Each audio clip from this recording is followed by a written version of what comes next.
What's up, guys? This is Bernicia. Welcome back to my channels. If you're not subscribed, please hit the subscribe button.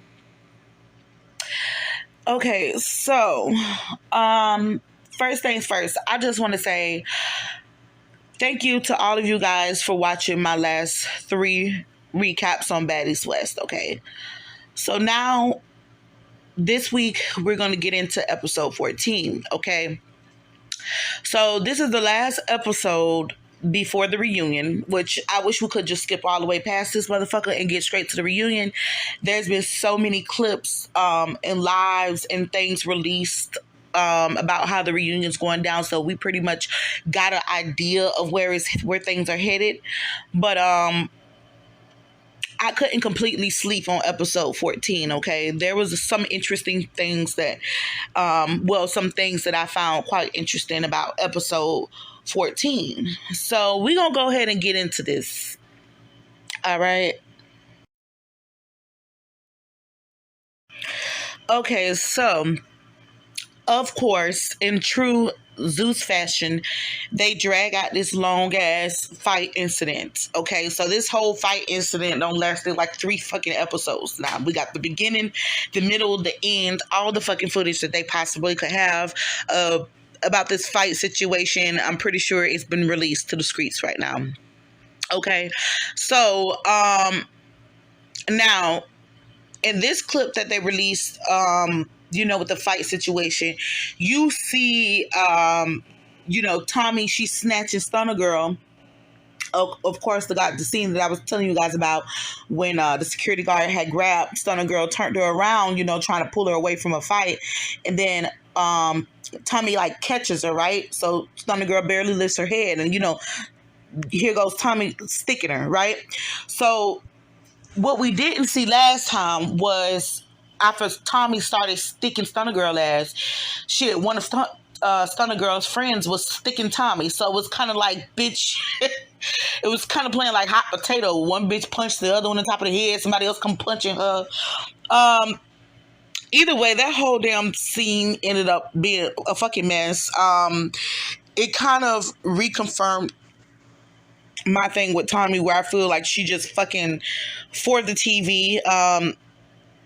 I can't stand Tommy sometimes, but it is what it is. I mean, we all seen Tommy behavior, so a lot of y'all probably can't stand her ass either. But anyway, I would like to address a particular comment in relation to Stunna Girl. Okay, so somebody's basically came into my comments and said that I was blaming Stunna Girl for the situation with her and Tommy. Now, first of all, I do not blame blame Stunna Girl for the beef that she has with Tommy. When I say that she invites the energy that she received all season, it was a general statement, okay? The situation with Rollie is the prime example, right? So with Rollie, that was one of the situations where her energy is what invited that problem she had with Rollie.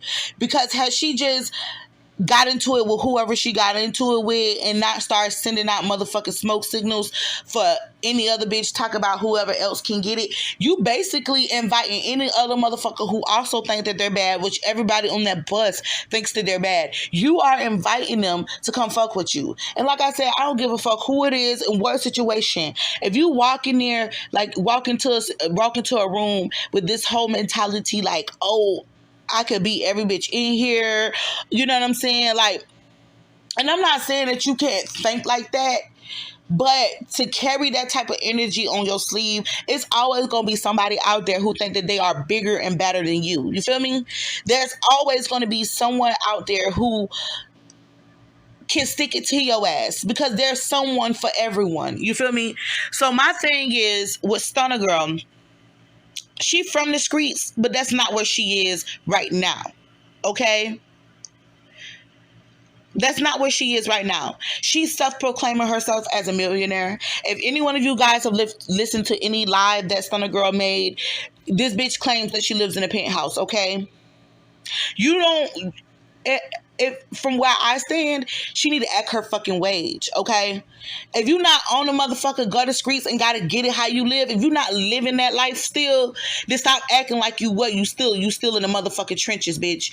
Because my thing is, people don't act the way that they do when they live in the trenches. They do it because they gotta survive, okay? Certain personas pass you in the hood because you gotta be that way. You know what I'm saying? You have to adapt to your environment. So what I'm saying is, just like you have to adapt to your environment in the hood, this bitch needs to learn how to adapt to her environment once she make it out of the hood, okay? She's doing what a lot of bitches want to do, okay? Get an opportunity to get out, okay? She need to leave that ghetto shit in the fucking ghetto, where she came from. Okay, it's nothing wrong with you know what I'm saying, being a tough girl or whatever. You know, nobody gonna take that. You know, nobody gonna pussy and punk me. I don't give a fuck. So I understand her having a tough exterior, but at the end of the day, Stunna does too much. You know what I'm saying? A lot of them girls be on that show, like prime example, Cat on that show too. You know what I'm saying? She one of those. I haven't talked much about her because the bitch stay in the background, but that's kind of a good thing from where I stand, because like she's another one. She popped off during this episode. You know what I'm saying? She didn't have beefs and fights with all these girls, and you know why? Because she seems to me, I feel like Cat is one of the toughest bitches on there too, because ain't nobody else fuck with her. I mean, say what y'all like, but nobody tried Cat this season, okay? And you know why? That doesn't mean that Cat is a pussy because nobody tried her. That just simply means that she's not putting out all that motherfucking energy. Like, here I go, bitches, come get me. Like, that's all I'm saying, okay? I'm not blaming Stunna Girl for beef. But the bitch damn sure don't try to walk away with shit. She damn sure, walk away from shit. She damn sure don't take the higher road. And I don't expect a young bitch like her to try to take the higher road every time either. But she got to learn to be better than what she is. Okay? Like I said, act your wage. You claim that you up there, you coming up, then act like it. Because, bitch, one of these days, one of these street brawls is going to turn out and it's not going to work out in your favor. You talk about these bitches ain't do nothing. People was out there fucking shooting. Just that motherfucking quick, your punk ass could have got motherfucking shot. Or one of these girls could have sliced and diced your face. Because one thing about being in the hood, these hoes do not fight fair. They throw acid on you. They cut your face. They fuck you up so that you can look like a bitch that fought all her motherfucking life. All my life I had to fight. Bitch, that's what you giving. People want to be mad at me for motherfucking stating the obvious. Somebody got to tell this girl something. Y'all was talking about motherfucking women empowerment, but if you're going to empower a motherfucker, empower them to be better. Not sit up there and encourage them to stay on that same mentality. Like I say, it ain't nothing wrong with her being a tough bitch. But at the end of the day, she needs to level up, okay? Level up in all things. Don't just get yourself physically out of the motherfucking hood, bitch. You need to come out of that mentality. Use them street smarts. You ain't in the streets no more. Learn how to navigate. Use your same hood smarts that you naturally gained over time and transform them bitches into that industry smarts, because that's the life you living right now. You up here, you hanging out and you dealing with all of these industry bitches. You know what I'm saying? The more your career levels up, the more industry people that you will be surrounded by. And what you fail to realize, that all of this shit, with these hoes starting shit, people is going to continue to start shit, because guess what? A lot of these hoes that you be around are TV bitches. This is what they do.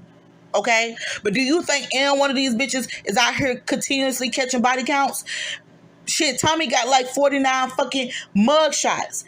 But that bitch started getting out here. That's one thing about it. Tommy ratchet as fuck too. But at the end of the day, I don't see her at times at least trying to motherfucking level up her personality. At least trying to clean shit up. Say what y'all want. But Tommy don't put herself in a better position than where the fuck she came from. Okay? When I look at Tommy, I don't see a bitch that lives in a motherfucking 2-bedroom apartment in a motherfucking project that's infested with roaches with 15 motherfucking people. But Stunna Girl's personality, that's all I see when I look at her. I don't care how much makeup and shit that she put on. She still look like that gutter ass bitch to me. You know why? Because that's what she acts like. I'm just saying. But just because you come from there don't mean that you gotta be there. All my life I had to fight. I had to fight my daddy. I had to fight my uncles. I had to fight my brothers. Girl, child ain't safe in the family names. But I ain't never.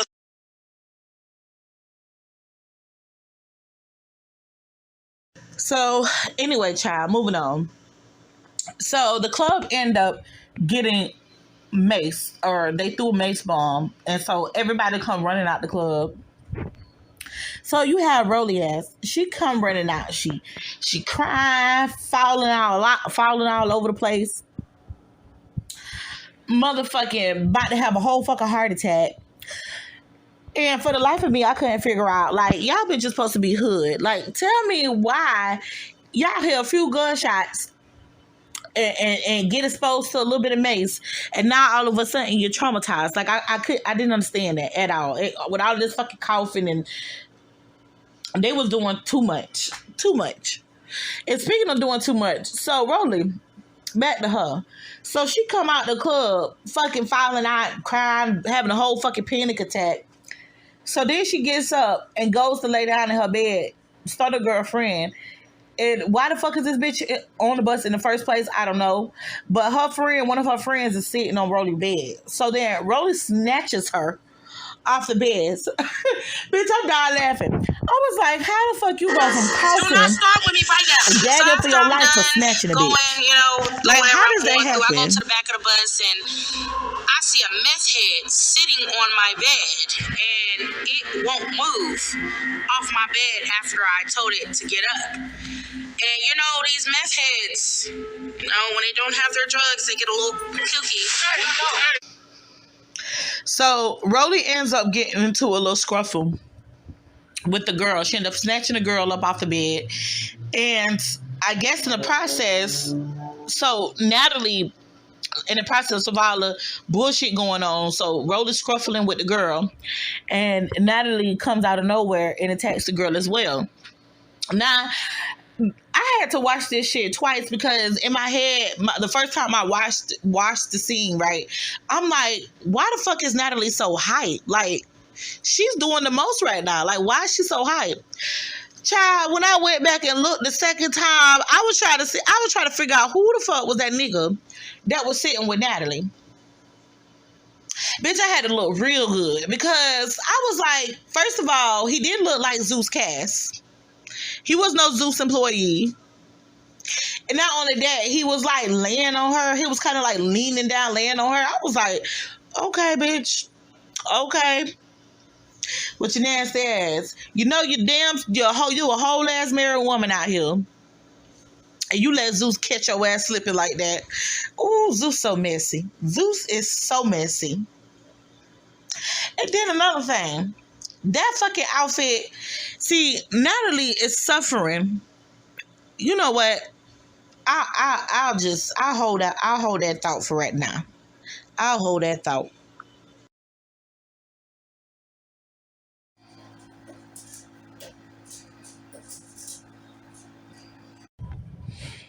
So anywho, Rollie, you got Rollie, Natalie, Scotty, jumping all on the Stunna Girl's friend or whatever.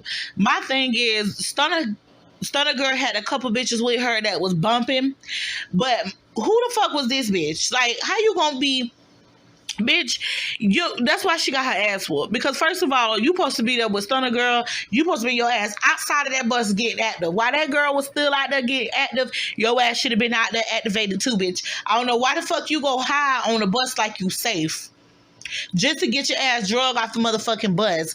And the sad part about it, when they stopped the bus to let her off, they waited for her to get an Uber. Man, listen, my thing is, bitch, first of all, you shouldn't have had your bitch ass on the bus, okay? That was real motherfucking kind that they let your ass, they sat there and waited on the motherfucking Uber. Because, bitch, I would have left that hoe right there on the side of the street, bitch. You shouldn't have been on the bus.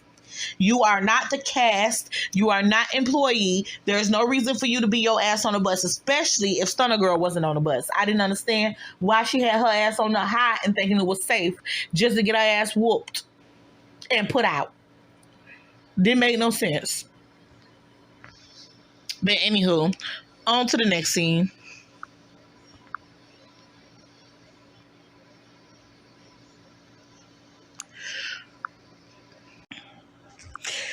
So anyway, so Natalie, everything had done been hectic up until, the whole season. And then you have the night of the club, everything ended kind of like chaotic. So Natalie decides to take, a vacation, and she invited a couple of the girls. Okay. So on the trip, you have,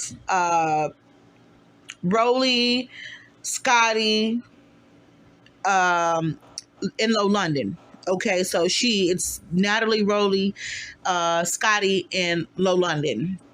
Right, so they're in this beautiful island, San Juan, San Sean, some shit. Hell, I can't afford to go. And actually, fuck that. I'm a little bit of jealous because she should have, invited a bitch like me on a trip like that. Fuck that. Them hoes, they don't need no trip. If anything, they deserve a time out here. Cause, bitch, I'm just saying. Anywho, I just love. Now, this was not watching these girls at the trip. So they had they went on the carnival. They went to the carnival. They attended the carnival. The girls had so much fun. This was the vibe that I like to see, and I wish that they had even so much as one good episode on Baddies West where they had this kind of dynamic. It kind of was like chaos the whole season. Really, the whole season ain't really like, only thing they fucking did was went to the club. You know what I'm saying? They didn't show like happy moments like what the girls were in San Juan, on this little vacation trip. This is the vibe I like to see. Like, you know what I'm saying? This is what having money looks like. This looks like to me. You know what I'm saying? It looks like, vacation. It looks like happiness. It don't look like drama, beef, all of that bullshit. You know what I'm saying? This is what I would have liked to see displayed more often on the show. Hopefully the next season coming, they introduce some new aspects, because this is something that I like to see. Anyway, so you even call Tamika, or I think her name is Tamika. She homegirl got a body. Like, they be sleeping on her. Like, homegirl got a body. You caught little snippets of her dancing, twerking a little bit. And you know who else got a body? Fucking Jocelyn. That girl, hater or lover, that bitch is built like an Adonis. Like, she has a gorgeous body. I love her body. But Natalie, I was thinking to myself, like, Natalie had this condition that a lot of people don't know about. The condition is called retaininitis, okay? And when you have retaininitis, it's when a person is trying to retain memories of their used to be self, okay? See, Natalie is wearing clothes that remembers the body that she used to have, but she don't have that body no more. Homegirl just ain't realized that she don't gained a few pounds. It ain't nothing wrong with gaining a few pounds, and she still, has a neat shape. But the shit that she be wearing, girl, it's like she don't mentally know. Her mind hasn't caught up to her weight. You know what I'm saying? And like I said, I have no problem with her Natalie's body. I think she has a nice body, but she don't dress weight appropriate. She be wearing all this skimpy shit and be looking stank as hell, stank and not stylish. Now her hair be on fleek, but like her outfits, some of her outfits, I be like, okay, well, girl, you need to stop. Like, but I be forgetting. Natalie half white. And you know one thing about white women, they are very liberated when it comes to their body. I don't give a fuck if the bitch got titties hanging down to her motherfucking kneecaps, wrapped around her ankles when she walk. Them bitches will walk around motherfucking naked. Shit. Seem like the older they get more free spirited. Hell, you know how many old white naked bitches I don't see? But then again, this is motherfucking Florida, so this is where they come and they come congregate. So I see a lot of motherfucking old white naked bitches. I'm just so over these naked motherfuckers. But that's what Natalie be doing. She gonna be one of those. Walk around the motherfucking at Nude Beach with the titties throw across her motherfucking shoulders and shit. That's exactly what the fuck she gonna be if she don't slow her ass down. But anyway, you know, the season's over. Honestly, I think all the girls, you know, I liked all the girls. Now, let me give a quick run through of the girls. Okay. Biggie, she's a fucking follower. She's a lapdog. I don't like her. I did start off somewhat rooting for her, you know, but at the end of the day, she disappointed me. Tommy, the bitch is beautiful, bad as far as her body and shit, but like her personality, she's a very sour individual, and she do stupid shit. She do stupid shit that's self-sabotaging. I think she's too old for it. Some people never learn. You got Krishan. Krishan, I just feel like I just want to see her win. You know, I just want to see her win. I'm sorry. Krishan got a lot of fucking ways that I don't agree with, but I think I got some of that virus that she puts out that makes you kind of like, you know, have a soft spot for her. So I just hope that there's growth from there. Growth from this point. And I think it was very mature and professional of her to come back and kind of like wrap things up the way that she did. I give her props for that. Low London is, she don't give a shit. She will say what the fuck she feel, no matter if it gets her ass whooped. Okay, I can respect that.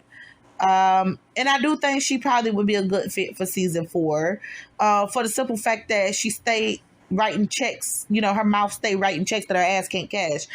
That's interesting to see. You know, I look forward to seeing her. Razor, very beautiful girl. I forget that she exists unless she's drunk and she's being fucking irate and stupid as hell. So, not much I could say there. I wish she would have showed more of herself, because it seemed like when she was sober, there was like nothing there. Rollie, I fuck with her. I love her. And I've seen her growth. She's come so far to the point where she is now, and I love her. And I think that, you know, her dynamic with Natalie needs, I think Natalie will, and she needs to keep someone like Rollie around, because one thing about it, sometimes you need a motherfucker that's gonna be there and is gonna tell you when you wrong. Motherfuckers don't need, like, especially when you're in a position of power, you don't need yes men around you. Yes men will lead your ass right down a dark motherfucker tunnel. They will follow you until you get down that dark tunnel, and then they will shut the motherfucker door and lock your ass in there, because those are the type of people you don't want around. So you want people that will tell you about yourself. You know what kind of person you're dealing with also when you're dealing with those kind of people. So I think Rollie has a lot of growth, and I love her. Natalie, I love her, period. You know, she has a lot of fucking flaws, but I give her a motherfucking cap, bitch. You doing this shit. You a fake phony ass bitch, but I fuck with you because I can respect your hustle. Let's see. Who am I forgetting? Fucking Scotty. Okay, so Scotty, she's a sweet girl. I just hope one day she grows her own identity, because she don't have one. Neither does Biggie. I think that she's wrapped up in, you know, under Natalie's fist. And I do know that Natalie has some type of care for her, but I don't think as a woman, sometimes when you a woman, you should never allow another woman to kind of like, you know, to that whole relationship with them. I don't know what the fuck to say. Between her and Natalie is almost like they bumping skins or something. They got like some type of like Scotty just in love with Natalie type shit. I don't know, but she's a good friend. And I like Scotty. We got Kat. Kat, I didn't see really much of Kat this season. She a sneaky one. She kind of been, in the mix, but not in the mix. I would like to see her come back because I would like to see more of her. You know what I'm saying? The way that she kind of set it off in the end, when she was going off about, getting loud or whatever. I would like to see a little bit more of Kat. DJ Sky, I love her shape. She's kind of like the definition of a butterhead. Everything looks good except the head because she is not pretty to me in the face, but she has a nice shape. Yeah, she was just there the whole season. She was just kind of there. I like how she kind of got her way in, to try to get her a little time to shine. She was really there on her money till she was focused. Her in Low London, that's things I can admire about the both of them. They were both there focused. They never kind of lost sight of what they were there for. I like that. Who am I forgetting? I think I hit on everybody. Just about trying to think, y'all, because shit.